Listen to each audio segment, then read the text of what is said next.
Hi. അപ്പോൾ ദാ ഞങ്ങളൊരു ഷൂട്ടിന് പോയതാണ് കേട്ടോ. വേറെ ആരുടെയല്ല, നമ്മുടെ കീർത്തി ചേച്ചിയുടെയും നിഖിൽച്ചേൻ്റെയും ഉണ്ണികളും ഷൂട്ടാണ് കേട്ടോ. അപ്പോൾ ഞങ്ങൾ ഇങ്ങനെ ഷൂട്ട് എടുത്തുകൊണ്ടിരിക്കുകയാണ്. പുതിയൊരു സ്പേസ് ആയിരുന്നു നമ്മുടെ ഷൂട്ടിങ്ങിൻ്റെ ഗുരുവായൂർ വന്നിട്ടുള്ളത്. അപ്പോൾ അവിടെ പോയിട്ടാണ് ഞങ്ങൾ ഷൂട്ടിങ്ങൊക്കെ എടുത്തത്. അത് കഴിഞ്ഞിട്ട് ഞങ്ങൾ കഴിഞ്ഞ് പോയി നേരെ കൊടുങ്ങല്ലൂർ പോയി ബജ്ജി കഴിച്ചിട്ട്. സ്ഥിരം സ്ഥലമാണ് ബജ്ജി കഴിക്കുന്നത്. ചൂടോടെ അവിടെ നിന്ന് ബജ്ജി കഴിക്കാൻ ഭയങ്കര ഇഷ്ടമാണ് കേട്ടോ. അത് കഴിഞ്ഞപ്പോൾ ഏട്ടന് കൊടുങ്ങല്ലൂർ എത്തിയപ്പോൾ ഏട്ടൻ പറഞ്ഞു ഹെയറൊക്കെ ഒന്ന് കട്ട് ചെയ്യണം എന്ന് പറഞ്ഞു. കുറേ നാളായിട്ട് കട്ട താടിയും ഭയങ്കര ഹെയറൊക്കെ വെച്ച് നടക്കുമ്പോൾ പ്രായം കൂടുതൽ തോന്നുകയെന്ന് പറഞ്ഞിട്ടാണ് കേട്ടോ. അങ്ങനെ ഹെയറൊക്കെ കട്ട് ചെയ്തപ്പോൾ എന്നോട് വന്ന് ചോദിച്ചു എത്ര വയസ്സ് കുറഞ്ഞു എന്ന് പറഞ്ഞൊരു 10 വയസ്സ് കുറഞ്ഞിട്ടുണ്ടെന്ന് പറഞ്ഞ് സമാധാനിപ്പിച്ചു. അത് കഴിഞ്ഞ് ഞങ്ങൾ രാത്രി പുട്ടും ബീഫും കഴിക്കാൻ പോയതാണ് കേട്ടോ. കൊടുങ്ങല്ലൂർ എത്തിയ സ്ഥിരം സ്പോട്ട് തന്നെയാണ് പുട്ടും ബീഫും. അത് ഞങ്ങൾക്ക് അവിടെ ഭയങ്കര ഇഷ്ടമാണ്. നല്ല ചൂട് പുട്ടും നല്ല ചൂട് ബീഫൊക്കെ കിട്ടും.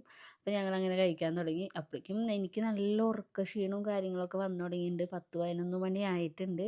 അപ്പം ഞാൻ 2 ചായയൊക്കെ പറഞ്ഞു വെച്ചിട്ടുണ്ട്. എനിക്ക് തലവേദനിച്ചിട്ട് തലവേദന മാറാൻ വേണ്ടിയിട്ട് കട്ടൻ ചായയും പുട്ടും ബീഫൊക്കെ കൂടി കഴിക്കുകയാണ്. ഞങ്ങൾ എഡിറ്റിങ്ങിന് ഇരുന്ന് കുറേ നേരം വൈകിയിട്ടാ. അങ്ങനെ ഫുഡൊക്കെ കഴിച്ച് വേഗം നമ്മൾ തിരിച്ച് വീട്ടിലേക്ക് വരികയാണ് കേട്ടോ. അപ്പോൾ ഇന്നത്തെ വീഡിയോ ഇത്രയുള്ളൂ. ബായ്.